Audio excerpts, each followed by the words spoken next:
লেয়ারে ভরপুর কচুরি। তো এই কচুরি আমি কিভাবে বানিয়েছি এটাই আপনাদের সাথে শেয়ার করব। আসসালামু আলাইকুম, welcome back to my channel. সবাই কেমন আছেন? আশা করি যে যেখান থেকে দেখছেন সবাই ভালো আছেন আর আমিও ভালো আছি। তো এই কচুরি বানানোর জন্য এখানে আমি 1 কাপ ময়দা নিয়েছি। ময়দার ভিতরে আমি কর্নফ্লাওয়ার দিয়ে দিয়েছি আর দিলাম সয়াবিন তেল পরিমাণ মতো।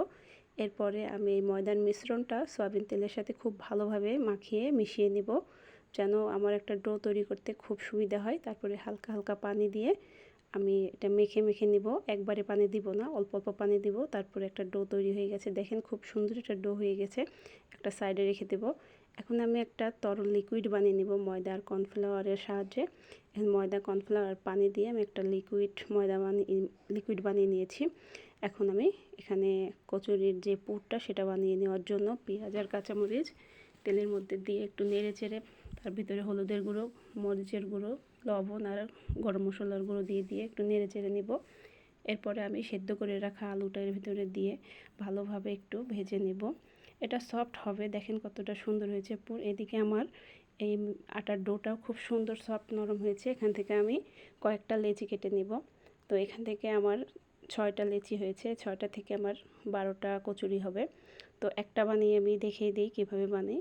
তো প্রথমে একটা পাতলা করে রুটি বানিয়ে নেব, যতটা পাতলা করা যাবে তত ভালো হবে। এরপরে রুটিটা বেলে নেওয়ার পরে এখানে আমি সেই লিকুইড দিয়ে দিয়েছি কর্নফ্লাওয়ার দিয়ে যে বানিয়েছিলাম।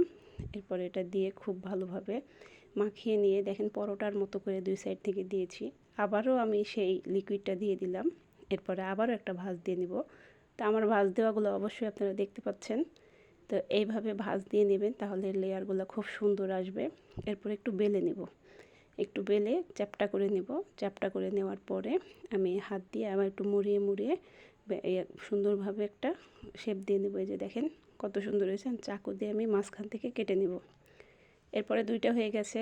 এখন এটা একটু চাপ দিয়ে হালকা করে আমি একটা ছোট্ট একটা রুটির মতো বেলে নিব, হালকা করে, যেন এই যে ভিতরে যে লেয়ারগুলো ওগুলো দেখা যায়।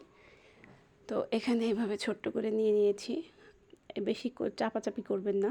এরপরে ভিতরে যে পুরটা দিয়ে হালকা হাতে আমি এটা মুখটা বন্ধ করে নিব। মুখটা বন্ধ করে নিচ্ছি কিভাবে দেখেন, দেখলেই বুঝতে পারবেন।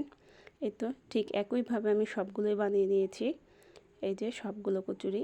এখন ফ্রাই প্যানে তেল গরম করে এর মধ্যে আমি সবগুলো কচুরি দিয়ে দিব একটা একটা করে। তারপরে হালকা আঁচে আমি এটা ব্রাউন কালার করে ভেজে নেব। তো এটা খুব হালকাভাবে ভাজতে হবে যেন ভিতর পর্যন্ত খুব সুন্দরভাবে হয়ে যায়। তো দেখেন, দেখলেই বুঝতে পারবেন অনেক সহজেই এটা করা যায়। তো লেয়ারে ভরপুর কচুরি আপনাদের কেমন লেগেছে আমার আজকের রেসিপিটা? যদি ভালো লেগে থাকে অবশ্যই লাইক কমেন্ট করে দিবেন আর আমার চ্যানেলটি সাবস্ক্রাইব করে পাশেই থাকবেন।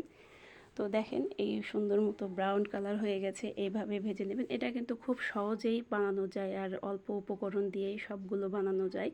আর বেশি সময়ও লাগে না। বিকালের নাস্তায় বা হঠাৎ করে মেহমান চলে আসলে ঝটপট করে এই নাস্তাটি বানিয়ে দেওয়া যায়।